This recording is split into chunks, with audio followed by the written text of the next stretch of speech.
Hi guys! Welcome to my vlog. For today's video, gawa tayo ng talong na torta. Tortang talong guys, nilagyan natin siya ng kamatis. Yan, yung baby kamatis. Tapos meron siyang bitchin, asin, and paminta. So ilunod na natin siya guys. Dalawa lang to yan. Dalawa lang siya. Ilunod natin siya ng buo.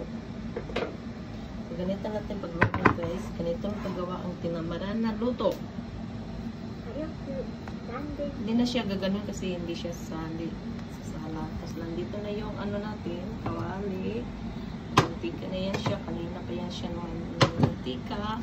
So, ang ating gagawin ay ilunod lang na siya guys. Ganyan una.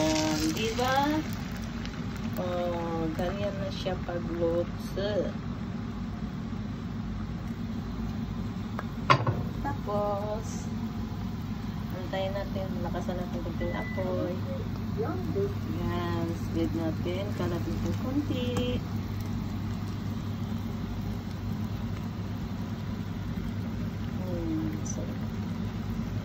Sarap na yan.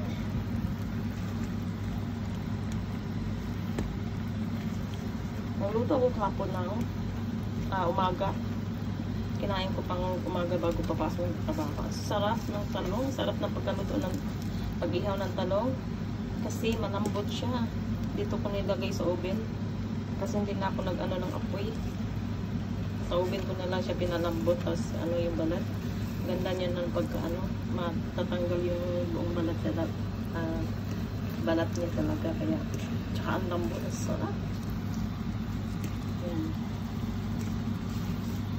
Tayo natin siya ma-luto. Ito naman yung mantika. Ano siya guys.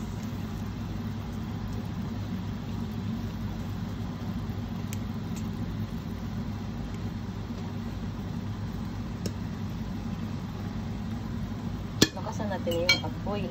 Para kain na kasi ginusla na tayo. Tulog kasi ako guys, pagdating sa trabaho, natulog ako. Kumain ng unang plan, tapos natulog ako kasi napaka-antok ko. Ang init kasi. Naumupo lang ako. Gusto ko lang sana umidli, pero nakatulog ako talaga. Hindi lang idlit kasi nga nakauwi ako ng bahay mga 4:30 or 5 na siguro ako nakatulog. Nagising ako ng 7. So, 2 oras ako nakatulog. O, so, 2 oras ba? Kaya may uli na to, hindi na tayo makatulog. Ikutan naman tayo ng ikot sa higaan. Tapos, maya, antukin. Tutulog ng yung kalating oras. Ang oras, gigising na kasi yung work natin is 6 AM. 6:30. So, gigising tayo ng 4:30. Ayan kasi guys, kapag nakatulog ako sa hapon, hindi na ako makatulog sa gabi. Kahit sino naman siguro, di ba? Kaya hanggat maaari, hindi ako natutulog. So, kaso naantok talaga ako, idlit lang sana ako, napahaba-haba yung tulog ko. Kaya, ikot na naman tayo ng ikot mamaya dito sa higaan hanggat makatulog ng kuunti, gigising ulit. Yes. Okay na din kasi malapit ng vacation. Dalang araw na lang. Sarap.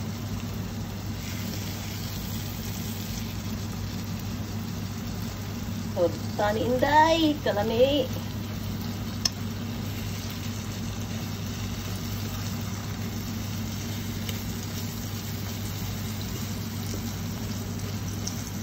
Masarap yung torta ni Medyo tutong-tutong ano. Kasi nga, yung ano niya. Yung talong kasi sa Japan guys, napakalambot. Hindi katulad sa Pilipinas, matanda na kasi sa, di ba? Ang talong sa Pilipinas buwang na. Kaya pag inano mo, medyo may ugat-ugat, hindi agad siya matutol kasi matanda na. Tapos yun ang ihawin. Tapos gawin torta, kaya hindi siya naghihiwalay-hiwalay. So dito sa Japan guys, mga bata pa lang, mga lingkod pa ba, ano na harvest, tapos binibinta. Ito